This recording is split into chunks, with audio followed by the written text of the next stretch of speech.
Hello, guys, how are you all doing? Today I'm rushing off to Milan Design Week. It's the final days, and there is still so much more to see.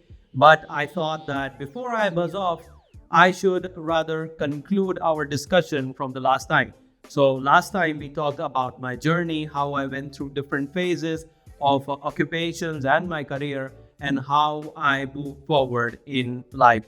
So, I would like to share with you today some tips that I think can help you in your journey and make it slightly more easier and slightly more fun for you.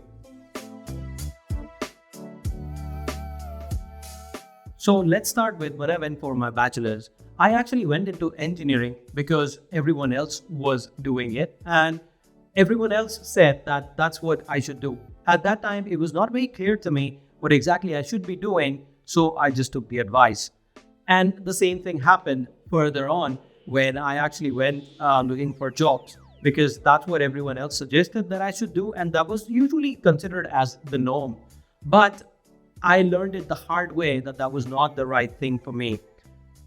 In that time, I actually had some thoughts about maybe I should start learning animation. I was quite interested in that. If I had thought about doing something creative at that time, it would have helped me a lot in my career already because I would have invested those 4 to 5 years into honing my craft.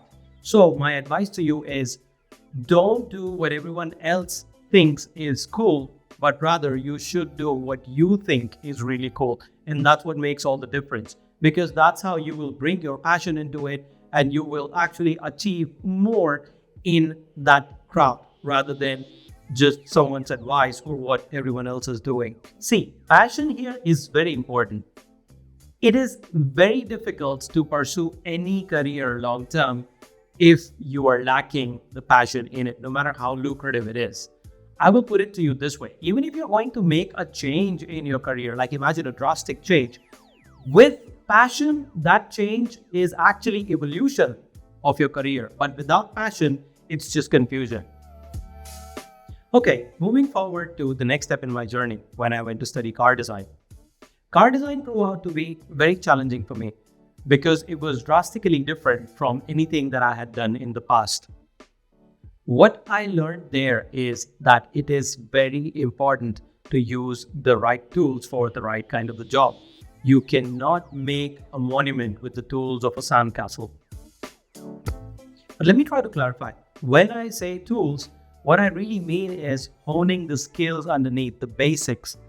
You need to be really, really strong with the basics, no matter what kind of craft you're going into, whether you're trying to be a 3D designer, you're going to motion graphics, animation, whatever. You need to have rock solid foundations of your basics. Tools are actually complementary or secondary. People these days focus a lot on which tool they are using or what is actually trendy these days. But that doesn't really matter. There are a lot of tools out there in the market for any kind of profession, and nothing is more cooler than the other one, but what helps you do your job perfectly. And if your skills are rock solid, you can use whichever tool you want in the market. All right, on to the next step. When I transitioned into product design. Now, while studying product design, what I learned is that you need to have a very good capability to be able to read the market. The world is changing at a rapid pace. There are new technologies coming out every day and everything is transitioning super fast. The biggest impact can actually be seen on the world of design because that's where all the creation starts. So while you have a very strong set of basics or you have a passion for what you do, you need to be able to understand how you can move forward with the up and coming technology to make a better offering to the market so that you don't get outdated. For these sort of things, I would say trust your instinct. It doesn't fail you, really. Trust the instinct, but do not follow the trends blindly. As the name suggests, they are trends. They come and go every year, in fact, every 6 or 3 months. So don't blindly follow trends. Make sure that you know very well about what you are going into. Do your research and be very, very sure about it. Okay, moving on to the final step of my journey, the job market. When I actually started working in a design studio, I learned what a lot of other professionals might also have identified, that the real learning starts when you start working with real clients.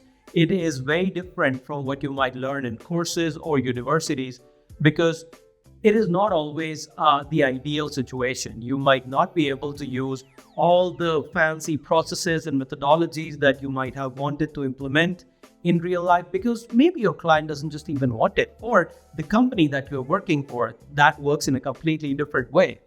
And that is why learning never stops.